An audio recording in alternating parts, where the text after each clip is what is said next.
여러분, 기도를 드리고도 아무 변화가 없는 것처럼 보일 때가 있지 않습니까? 그러나 조심하십시오. 하나님은 이미 당신의 삶 속에서 움직이고 계십니다. 보이지 않는 순간에도, 들리지 않는 시간에도 주님의 손은 당신의 마음을 흔들고 길을 열고 환경을 바꾸고 계십니다. 문제는 우리가 영적으로 눈멀어 있다는 것입니다. 그래서 하나님의 응답을 놓치고 단순한 우연이라고 착각하며 살아갑니다. 하지만 오늘 저는 당신에게 묻습니다. 당신의 삶 속에서 일어나고 있는 변화를 정말 보고 있습니까? 하나님이 보내시는 신호를 무시하지 마십시오. 이 신호들은 단순한 변화가 아니라 당신의 기도에 대한 하늘의 응답입니다. 지금 이 순간이 바로 깨어 있어야 할 시간입니다. 당신이 외면한다면 하나님이 주시는 놀라운 기회를 잃게 될 수도 있습니다. 깊이 생각하십시오. 당신은 이미 변화의 한가운데 서 있습니다. 하나님의 보이지 않는 움직임은 마음에서 시작된다. 우리는 종종 눈으로 볼 수 있는 결과만이 하나님의 응답이라고 생각합니다. 하지만 성경은 끊임없이 우리에게 보여줍니다. 하나님의 가장 큰 역사는 언제나 눈에 보이지 않는 자리에서 시작된다는 사실을. 우리가 기도할 때 그 순간부터 하나님은 움직이시지만 그 움직임은 먼저 마음이라는 토양 속에서 뿌리를 내리기 시작합니다. 마치 흙 속에 심겨진 씨앗이 보이지 않는 곳에서 뿌리를 내리고 생명을 준비하듯 하나님의 응답도 깊은 곳에서 시작되는 것입니다. 한나는 자식을 얻지 못한 고통 속에서 하나님께 부르짖었습니다. 사람들은 그녀의 눈물을 이해하지 못했고 심지어 제사장 엘리조차 그녀를 오해했습니다. 그러나 하나님은 그녀의 마음에서 흘러나온 기도를 들으셨습니다. 그녀가 기도할 때 당장 눈앞에 아이가 생긴 것은 아니었습니다. 아무것도 변하지 않은 것처럼 보였습니다. 하지만 그 순간 이미 하나님은 응답하셨고 그녀의 태도와 마음 속에 새로운 확신을 심으셨습니다. 기도 이후 한나의 얼굴이 더 이상 근심으로 가득하지 않았다는 성경의 기록은 하나님께서 이미 그녀의 마음에 평안을 주셨음을 증거합니다. 여기서 우리는 중요한 진리를 배웁니다. 응답은 언제나 눈에 먼저 보이지 않고 마음에 먼저 임한다는 것입니다. 외부 환경이 변하지 않았음에도 불구하고 기도 후에 찾아오는 설명할 수 없는 평안과 담대함은 성령께서 이미 우리 안에서 역사를 시작하셨다는 신호입니다. 그렇기에 우리가 기도한 후에도 마음이 여전히 흔들리고 불안에 매여 있다면 그것은 아직 응답이 오지 않은 것이 아니라 우리가 응답을 붙잡지 못하고 있다는 경고일지도 모릅니다. 기도는 단순히 문제 해결을 요청하는 행위가 아닙니다. 기도는 하나님께 마음을 드리는 행위입니다. 그리고 하나님은 그 마음을 받으신 후 가장 먼저 우리의 생각을 새롭게 하시고 우리의 감정을 다스리시며 우리의 의지를 주님의 뜻에 맞추어 가십니다. 이것이 바로 첫 번째 응답의 징조입니다. 외부의 상황보다 중요한 것은 내 안에서 성령께서 시작하신 변화입니다. 우리는 종종 왜 아무 일도 일어나지 않는가 라고 묻습니다. 그러나 하나님은 이렇게 말씀하시는 듯합니다. 내가 이미 네 마음을 만지고 있지 않느냐? 분노가 사라지고 용서할 수 없는 사람을 떠올리며 용서하고 싶은 마음이 싹 트고 절망 속에서도 다시 한번 희망을 붙들고 싶은 마음이 생긴다면 그것은 단순한 감정의 변화가 아닙니다. 그것은 하나님이 당신의 기도를 들으시고 보이지 않는 자리에서 변화를 일으키고 계신 증거입니다. 한번 깊이 생각해 보십시오. 세상의 위로는 잠시뿐입니다.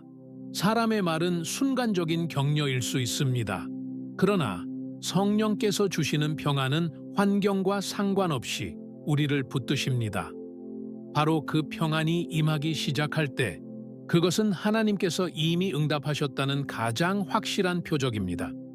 우리가 기대하는 눈에 보이는 결과는 시간이 걸릴 수 있습니다. 그러나 마음의 변화는 즉시 일어납니다. 그렇다면 우리는 무엇을 더 신뢰해야 할까요? 눈에 보이는 증거입니까? 아니면 마음에 심어진 하나님의 확신입니까? 한나가 사무엘을 잉태하기 전에도 그녀의 얼굴은 달라졌습니다. 이는 응답의 첫 번째 열매가 외적인 것이 아니라 내적인 것임을 보여줍니다. 마찬가지로 우리의 삶에서도 기도의 응답은 먼저 마음에서 시작됩니다. 근심 대신 평안, 두려움 대신 담대함, 의심 대신 확신이 자리 잡기 시작한다면 그것은 하나님이 이미 움직이고 계신 것입니다. 이 진리를 깨닫지 못하면 우리는 계속해서 외부의 증거만을 찾다가 낙심하게 됩니다. 그러나 하나님은 우리에게 먼저 마음의 변화를 통해 내가 너의 기도를 들었다 라고 말씀하십니다. 이것을 붙잡는 순간 우리는 환경이 바뀌기 전에 이미 승리를 경험하게 됩니다. 사랑하는 여러분, 오늘 하나님께서 여러분의 삶 속에서 일으키고 계신 보이지 않는 움직임을 무시하지 마십시오.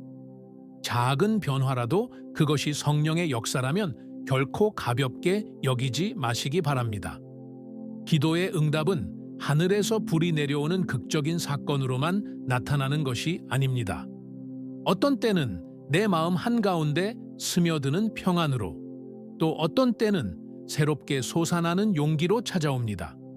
그리고 그것이야말로 가장 확실한 증거입니다. 이제 스스로에게 물어보십시오. 나는 내 안에서 시작된 이 변화를 보고 있는가? 하나님께서 이미 나를 다루고 계심을 믿고 있는가? 만약 그렇다면 당신은 이미 응답의 한가운데 서 있는 것입니다. 하나님의 나라는 눈에 보이는 증거로만 세워지지 않습니다. 그 나라는 먼저 마음속에 임합니다. 우리의 기도는 먼저 우리 자신을 변화시키고 그 변화를 통해 세상을 바꿔갑니다. 그러므로 기도의 첫 번째 응답은 언제나 외부가 아니라 내부입니다. 당신의 마음에서 지금 자라고 있는 그 작은 씨앗을 소중히 여기십시오. 그것은 하나님이 주신 가장 확실한 약속이며 이미 시작된 응답의 표적입니다. 하나님은 존재하지 않던 길을 여신다. 하나님의 역사는 마음속 변화에 머물지 않습니다. 그분은 우리가 살아가는 현실 속에서도 분명히 응답하십니다. 기도의 씨앗이 마음에서 자라나면 어느 순간 그것이 눈에 보이는 열매로 드러나기 시작합니다. 우리가 상상하지 못했던 길이 열리고 닫혀있던 문이 열리며 막혀있던 길목에 새로운 길이 나타납니다. 이것은 단순한 우연이 아닙니다. 하나님의 섭리가 당신의 삶 속에서 구체적으로 움직이고 있다는 확실한 증거입니다. 성경은 이 진리를 분명히 증언합니다. 출애굽의 순간 이스라엘 백성은 앞에는 바다가 가로막고 뒤에는 애굽 군대가 뒤쫓아오는 절망적인 상황에 서 있었습니다. 인간적으로 계산해보면 도망칠 길은 없었습니다. 그러나 하나님께서는 모세를 통해 말씀하셨습니다. 두려워하지 말라. 가만히 서서 여호와께서 오늘 너희를 위하여 행하시는 구원을 보라. 그리고 주님의 말씀대로 모세가 지팡이를 들어 바다 위에 손을 내밀었을 때 홍해가 갈라지고 마른 땅이 나타났습니다. 아무도 예상하지 못한 길, 존재하지 않던 길이 그들 앞에 열린 것입니다. 이 사건은 단지 고대 이스라엘 역사 속 기적이 아닙니다. 오늘 우리의 삶 속에서도 동일한 하나님의 능력이 역사하십니다. 기도로 하나님을 찾는 이들에게는 막혀 있던 길이 열립니다. 우리가 바라보는 환경이 끝이라고 말할지라도 하나님께서는 그 끝을 새로운 시작으로 바꾸십니다. 당신의 삶 속에서 혹시 끝이라고 여긴 상황은 무엇입니까? 인간적인 방법으로는 해결이 불가능하다고 단정 지은 문제는 무엇입니까? 만약 그것이 있다면 바로 그 자리에서 하나님은 새로운 길을 준비하고 계십니다. 그러나 중요한 것은 우리가 눈으로 보기 전에 믿음으로 그 길을 바라보아야 한다는 사실입니다. 눈에 보이지 않을 때조차 하나님이 이미 길을 여신다는 확신을 붙잡는 것이 믿음입니다. 기도의 응답은 종종 우리가 기대하지 않은 방식으로 다가옵니다.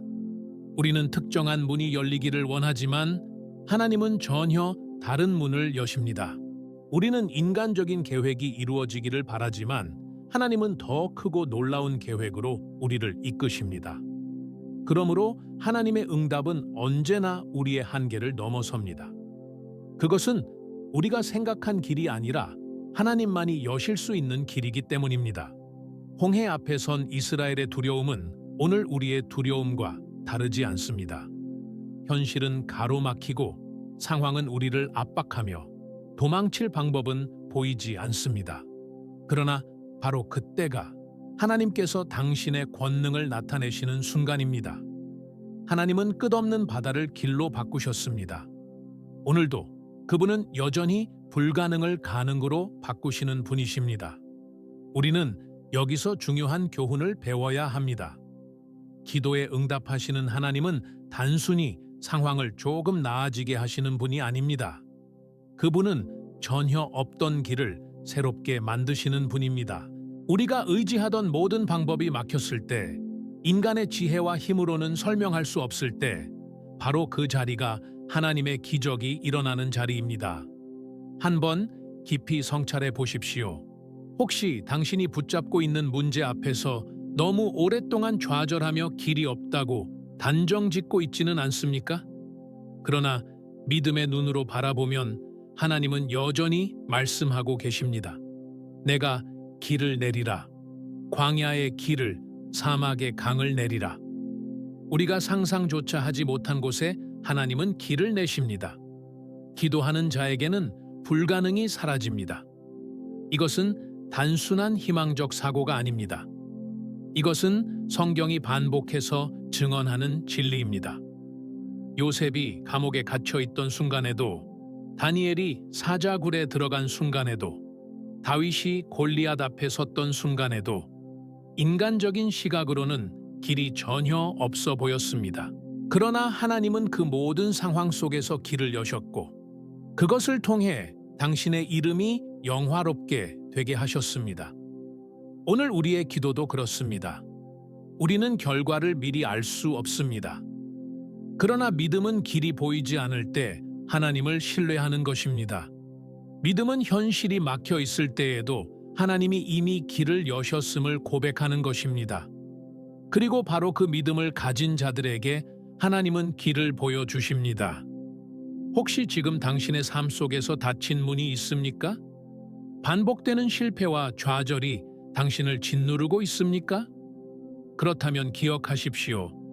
하나님께서 여시는 문은 아무도 닫을 수 없습니다. 그분이 길을 내시면 그 길은 영원히 굳건합니다. 우리가 해야 할 일은 두려움에 휘둘리지 않고 믿음으로 한 걸음을 내딛는 것입니다. 홍해 앞에서 모세와 이스라엘이 그랬던 것처럼 두려움 속에서도 믿음으로 나아갈 때 하나님은 마른 땅을 드러내십니다. 그러므로 기도의 응답을 기다리는 여러분, 눈앞의 벽에만 시선을 고정하지 마십시오. 그 벽 너머에는 하나님이 준비하신 길이 있습니다. 기도는 그 길을 발견하게 합니다. 믿음은 그 길을 걷게 합니다. 그리고 순종은 그 길을 끝까지 가게 합니다. 관계와 태도의 변화, 하나님께서 우리의 삶을 만지실 때 그분은 단순히 상황만을 바꾸시는 것이 아닙니다. 진정한 변화는 우리의 마음, 그리고 우리의 관계 속에서 나타납니다. 외적인 환경이 조금 좋아진다고 해도 내 마음이 여전히 분노와 원망, 질투와 미움으로 가득하다면 그것은 완전한 응답이 아닙니다. 하나님은 언제나 우리 내면을 먼저 다루시고 그 내면의 변화가 우리의 태도와 관계 속에서 드러나게 하십니다. 기도는 단지 원하는 것을 얻기 위한 수단이 아닙니다. 기도는 나 자신을 하나님 앞에 내려놓고 그분의 뜻에 순종하도록 나를 재형성하는 과정입니다. 그래서 참된 기도를 드린 사람에게는 반드시 관계의 변화가 나타납니다. 용서하지 못했던 사람을 향한 마음이 조금씩 부드러워지고 무시했던 이들을 향한 시선이 달라지고 내가 먼저 손을 내밀어야 한다는 마음이 생겨납니다. 이런 변화는 인간의 힘으로는 불가능합니다. 오직 성령께서 역사하실 때 가능한 것입니다. 성경 속 요셉의 이야기는 이 진리를 잘 보여줍니다. 어린 시절 그는 형제들의 시기와 미움으로 인해 노예로 팔려가고 수많은 고난을 겪었습니다. 인간적으로 본다면 그는 평생 형제들을 원망하며 살 수도 있었습니다. 그러나 하나님은 그 고난 속에서 요셉을 다듬으셨고 기도를 통해 그의 마음을 새롭게 하셨습니다. 그리고 마침내 형제들과 다시 만났을 때 요셉은 복수하지 않고 눈물로 그들을 끌어안았습니다. 그는 이렇게 고백했습니다. 당신들이 나를 해하려 하였으나 하나님은 그것을 선으로 바꾸사 오늘과 같이 많은 사람을 구원하게 하셨나이다. 미움은 사랑으로, 분노는 용서로, 원망은 화해로 바뀐 것입니다. 이것이 바로 기도의 응답이 관계 속에서 나타나는 모습입니다. 기도를 통해 하나님의 뜻에 내 마음이 순종하게 될 때 나는 더 이상 나 자신을 위해 사는 것이 아니라 하나님의 뜻을 위해 살아갑니다. 그 순간 내 안의 태도와 말투, 행동이 바뀌고 내가 맺는 모든 관계에 변화가 찾아옵니다. 생각해 보십시오. 누군가를 떠올렸을 때 여전히 미움이 먼저 치밀어 오릅니까? 아니면 이제는 그 사람을 위해 기도해 주고 싶다는 마음이 듭니까? 과거의 상처 때문에 여전히 벽을 쌓고 있습니까? 아니면 그 상처마저 하나님께 맡기고 자유롭게 살고 있습니까? 만약 후자의 변화가 당신 안에서 일어나고 있다면 그것은 하나님이 이미 당신의 기도에 응답하고 계신 증거입니다. 우리는 흔히 하나님의 응답을 재정적 축복이나 건강 회복 같은 외적인 변화에서만 찾으려 합니다. 그러나 그보다 더 귀한 응답은 내 마음이 예수 그리스도를 닮아가는 것입니다. 원망 대신 감사가 나오고 분노 대신 자비가 흘러나오고 이기심 대신 섬김이 자리 잡는다면 그것이야말로 하나님의 응답 중 가장 위대한 선물입니다.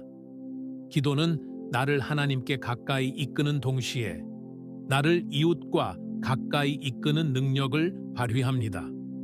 하나님을 사랑한다 고백하는 자가 이웃을 미워할 수는 없습니다. 기도는 나를 깨뜨려 교만을 낮추고 내가 아닌 다른 이를 세우게 합니다. 그래서 기도의 사람은 관계 속에서 분명히 다른 모습을 보입니다. 부드러워지고 이해심이 깊어지고 사랑이 흘러나옵니다. 요셉의 이야기는 단지 형제와의 화해를 보여주는 데 그치지 않습니다. 그것은 하나님께서 어떻게 한 사람의 태도를 변화시키시고 그 변화를 통해 수많은 사람을 살리시는지를 보여줍니다. 마찬가지로 오늘 우리의 관계 속 작은 변화도 다른 사람들의 삶에 큰 영향을 끼칠 수 있습니다. 내가 먼저 손을 내밀어 화해할 때, 내가 먼저 무릎 꿇고 용서를 구할 때, 하나님은 그 순종을 통해 새로운 길을 열어주십니다. 그러므로 기도는 단순히 나를 축복해 주십시오 라는 차원을 넘어섭니다. 기도는 나를 예수님처럼 만들어 주십시오 라는 고백이 되어야 합니다. 그 기도를 드릴 때 하나님은 반드시 우리 안에 손대시고 우리의 관계를 변화시키십니다. 당신의 삶을 돌아보십시오. 혹시 여전히 고집과 완고함으로 누군가와 멀어져 있습니까? 혹시 여전히 상처 속에 갇혀 다른 이들을 밀어내고 있습니까? 만약 그렇다면 오늘이 바로 변화가 시작되는 날이 될 수 있습니다. 기도의 자리에서 무릎 꿇고 하나님께 도움을 구하십시오. 주님, 내 마음을 만져주십시오. 내가 미워하는 일을 사랑할 수 있게 하시고 용서할 수 없는 일을 용서할 수 있게 해 주십시오. 이런 기도가 바로 하나님의 마음을 움직이는 기도입니다.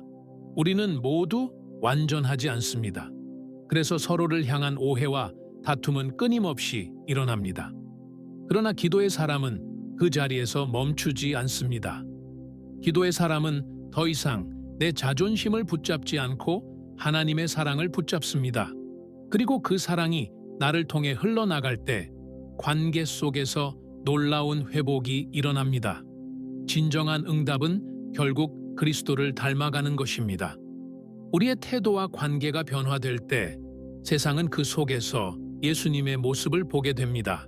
기도는 우리를 하나님의 도구로 빚으시는 과정입니다. 그리고 그 과정을 통해 우리의 관계가 치유되고 깨진 다리가 다시 이어지며 미움이 사랑으로 변하는 역사가 일어납니다. 시련 속에서 주시는 힘, 하나님의 응답은 언제나 문제가 사라지는 방식으로만 나타나는 것이 아닙니다. 우리는 흔히 기도하면 장애물이 없어지고 고통이 끝나며 눈에 띄는 기적이 일어나야 응답이라고 생각합니다. 그러나 성경은 다른 진리를 보여줍니다. 하나님은 때로는 상황을 바꾸지 않으시고 대신 그 상황을 이길 수 있는 힘을 우리 안에 부어주십니다. 이것이야말로 기도의 가장 분명한 응답 가운데 하나입니다. 사도행전 16장을 보면 바울과 실라는 복음을 전하다가 매를 맞고 깊은 감옥에 갇혔습니다. 그들의 몸에는 채찍 자국이 남아 있었고 발에는 착고가 채워져 있었습니다. 인간적으로는 절망할 수밖에 없는 자리였습니다. 그러나 성경은 놀라운 장면을 전합니다. 한밤중에 그들은 기도하고 하나님을 찬송했습니다. 그들의 입에서 원망이 아닌 찬송이 흘러나왔습니다. 그 순간 큰 지진이 일어나 옥문이 열리고 결박이 풀렸습니다. 이 장면은 단순한 기적의 사건으로만 보아서는 안 됩니다. 바울과 실라가 찬송할 수 있었던 그 마음 자체가 이미 하나님의 응답이었습니다. 하나님은 그들의 문제를 즉시 제거하지 않으셨지만 그 감옥 한가운데서도 찬송할 수 있는 내적 자유와 담대함을 주셨습니다. 그것은 세상이 줄 수 없는 힘이었고 오직 성령께서만 주실 수 있는 응답이었습니다. 우리는 종종 왜 하나님은 내 고난을 당장 없애주지 않으실까? 라는 질문을 던집니다. 그러나 더 깊이 묵상해 보면 시련을 이길 수 있는 힘을 얻는 것이 고난 자체가 사라지는 것보다 더 크고 영원한 응답임을 깨닫게 됩니다. 고난은 언젠가 다시 찾아옵니다. 그러나 하나님이 주시는 힘과 평안은 어떤 상황에서도 우리를 무너지지 않게 합니다. 한번 생각해 보십시오. 고난 가운데 있음에도 불구하고 설명할 수 없는 평안이 마음을 지배할 때 그것은 단순한 자기 위안이 아닙니다. 그것은 성령께서 우리 안에 임하셔서 주시는 확실한 증거입니다. 모든 상황이 여전히 어렵고 불안한데도 이상하게 두렵지 않고 마음이 담대해진다면 그것은 하나님이 이미 우리 기도에 응답하고 계신 것입니다. 바울과 실라가 감옥에서 찬송했듯이 우리의 기도도 상황을 즉시 바꾸지 않을 수 있습니다. 그러나 기도는 반드시 우리를 바꿉니다. 낙심의 자리에 노래를 심고 절망의 자리에 소망을 심습니다. 그것이 기도의 신비입니다. 우리가 하나님께 무릎 꿇을 때 하나님은 우리에게 고난을 이길 수 있는 새 힘을 주십니다. 이 힘은 인간의 결심이나 노력으로는 만들어낼 수 없는 것입니다. 인간의 결심은 쉽게 흔들리고 꺾이지만 하나님께서 주시는 힘은 폭풍 속에서도 흔들리지 않는 반석과 같습니다. 그 힘은 우리를 세우고 다시 일어나게 하며 불가능한 자리를 뚫고 나가게 합니다. 당신의 삶을 돌아보십시오. 혹시 여전히 문제는 그대로인데도 마음속에 이상한 평안이 자리 잡은 적이 있습니까? 혹은 눈물 속에서도 기도할 수 있는 용기가 솟아난 적이 있습니까? 그것은 우연이 아닙니다. 하나님이 주시는 응답이며 그분의 손길이 이미 당신의 영혼을 붙들고 계신 증거입니다. 우리는 자주 기도를 마법처럼 생각하기 쉽습니다. 기도하면 모든 것이 즉시 바뀌어야 한다고 여깁니다. 그러나 기도는 주문이 아닙니다. 기도는 인격적인 하나님과의 대화입니다. 그분은 우리의 아버지로서 때로는 상황을 당장 해결해 주시기보다 우리가 성숙해지고 강해질 수 있도록 시련을 통과하게 하십니다. 그리고 그 과정 속에서 우리를 붙드시는 힘을 부어주십니다. 하나님께서 주시는 이 힘은 단순한 인간적 용기를 넘어섭니다. 그것은 두려움을 몰아내는 담대함이고 절망을 이기는 소망이며 혼란 속에서도 길을 보게 하는 믿음입니다. 이것이 바로 기도의 응답으로 우리에게 주어지는 하나님의 힘입니다. 바울과 실라가 감옥에서 찬송했을 때 그들의 노래는 단지 두 사람의 노래가 아니었습니다. 그 노래는 함께 갇혀있던 죄수들의 마음을 흔들었고 간수의 영혼을 깨웠습니다. 결국 그 간수와 그의 온 집안이 주를 믿고 구원을 받았습니다. 이처럼 우리가 고난 속에서도 믿음으로 서 있을 때 하나님은 우리의 모습을 통해 다른 이들에게도 길을 보여주십니다.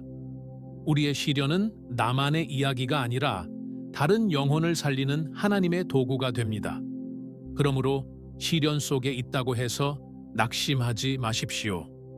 하나님은 당신의 기도를 들으시고 이미 힘을 주고 계십니다.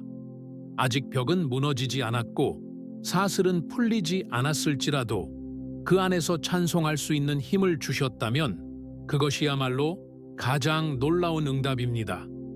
그 힘은 언젠가 환경을 바꾸고 당신의 삶을 새로운 자리로 인도할 것입니다. 하나님께 영광을 돌리는 증거와 간증, 하나님의 응답은 결코 우리 안에서만 머무르지 않습니다. 마음의 변화로 시작된 응답은 삶의 태도 속에서 드러나고 결국 다른 사람들에게까지 영향을 끼치게 됩니다. 기도는 개인적인 고백으로 시작되지만 그 응답은 언제나 공동체와 세상 속에서 빛을 발하게 됩니다. 하나님께서 우리에게 주신 변화는 결코 나만을 위한 것이 아니라 나를 통해 다른 영혼을 살리고 결국 하나님께 영광을 돌리게 하기 위함입니다. 마가복음 5장은 그 놀라운 진리를 잘 보여줍니다. 거라사 지방에 살던 한 사람은 귀신에 사로잡혀 무덤 사이를 떠돌며 살아갔습니다. 사람들은 그를 묶으려 했지만 쇠사슬도 끊어버렸고 아무도 그를 제어할 수 없었습니다. 그는 밤낮으로 소리 지르며 돌로 자기 몸을 해치는 비참한 삶을 살았습니다. 그러나 예수님께서 그 땅에 오셨을 때 상황은 완전히 바뀌었습니다.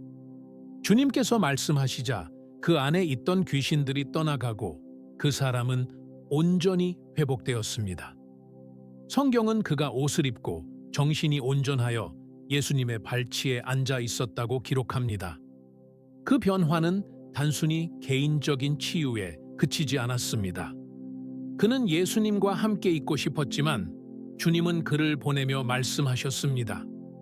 내 가족에게 가서 주께서 내게 어떻게 큰 일을 행하셨는지, 어떻게 너를 불쌍히 여기셨는지를 알리라.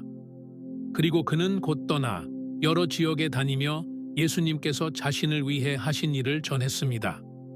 사람들은 그의 이야기를 듣고 놀랐습니다. 한 사람의 인생이 변화된 그 간증은 수많은 영혼들에게 소망과 빛을 주었습니다. 여기서 우리는 중요한 사실을 배웁니다. 하나님의 응답은 내 삶에 머물지 않고 반드시 다른 이들을 향해 흘러간다는 것입니다. 진정한 응답은 내가 받은 은혜가 내 증거가 되어 다른 이들에게 전달될 때 완성됩니다. 하나님은 단순히 나를 살리시기 위해서만 역사하시는 분이 아닙니다. 나를 통해 다른 영혼들을 살리시고 나를 통해 그분의 영광을 드러내십니다. 당신의 삶을 돌아보십시오. 혹시 누군가가 당신의 변화를 보고 놀란 적이 있습니까? 과거에는 절망 가운데 있던 사람이었는데 이제는 평안과 기쁨으로 살아가는 모습을 보고 누군가가 당신에게 무슨 일이 일어난 것입니까? 라고 묻지 않았습니까? 바로 그것이 간증이며 하나님이 기도에 응답하셨다는 가장 분명한 증거입니다. 간증은 거창한 언어가 필요하지 않습니다. 내가 어떻게 예수님을 만났는지, 하나님께서 나의 기도에 어떻게 응답하셨는지를 솔직하게 나누는 것만으로도 충분합니다. 그것은 사람들의 마음을 열고 그들로 하여금 하나님을 바라보게 만듭니다. 내가 받은 은혜를 나누는 순간 그것은 단순한 이야기가 아니라 성령께서 사용하시는 도구가 됩니다. 기도의 응답은 단지 나의 만족이나 안락을 위해 존재하지 않습니다. 기도의 응답은 하나님의 영광을 위해 그리고 다른 영혼을 살리기 위해 주어집니다. 그러므로 응답을 경험한 사람은 침묵할 수 없습니다. 응답받은 기도의 흔적은 삶의 언어와 행동 속에서 자연스럽게 흘러나옵니다. 우리가 받은 위로를 다른 사람에게 흘려보낼 때 하나님은 그 일을 통해 더 큰 역사를 이루십니다. 한번 깊이 생각해 보십시오. 혹시 당신은 여전히 하나님의 응답을 자신만의 이야기로만 간직하고 있지는 않습니까? 만약 그렇다면 이제는 그 응답을 세상과 나눌 때가 되었습니다. 누군가가 당신의 이야기를 통해 소망을 얻고 다시 기도의 자리로 돌아오며 예수 그리스도를 찾게 될지도 모릅니다. 하나님은 그렇게 우리의 삶을 간증의 통로로 사용하십니다. 우리가 기억해야 할 것은 응답은 끝이 아니라 시작이라는 사실입니다. 하나님께서 내 삶에 변화를 주셨다면 그것은 나를 통해 다른 이들이 변화되기 위한 시작입니다. 내가 용서받은 사람으로서 다른 이를 용서할 때, 내가 받은 사랑을 나누어 줄 때 그 은혜는 점점 확산되어 갑니다. 결국 우리의 간증은 나 자신을 넘어 하나님의 나라를 세우는 도구가 됩니다. 그러므로 기도의 응답을 경험한 자는 반드시 간증의 사람이 되어야 합니다. 그것은 선택이 아니라 부르심입니다. 응답받은 사람은 증거해야 하고 변화된 사람은 나누어야 합니다. 그것이 하나님께서 우리의 기도를 들으신 이유입니다. 결국 기도의 응답이 진짜라는 확실한 증거는 무엇입니까? 그것은 내 안에서 그리스도의 형상이 드러나는 것입니다. 내가 조금씩 예수님을 닮아가고 내 삶이 다른 이들을 주님께 인도하는 통로가 될 때 그것이야말로 하나님께서 내 기도에 응답하셨다는 가장 분명한 증거입니다. 하나님은 언제나 우리의 기도를 통해 당신의 영광을 드러내십니다. 하나님께서 오늘 이 말씀을 들은 모든 이들의 삶에 은혜를 더하시고 보이지 않는 곳에서 이미 시작하신 응답을 눈에 보이는 열매로 이루어 주시기를 기도합니다. 주님의 평안과 힘이 여러분의 가정과 마음에 가득하기를 축복합니다.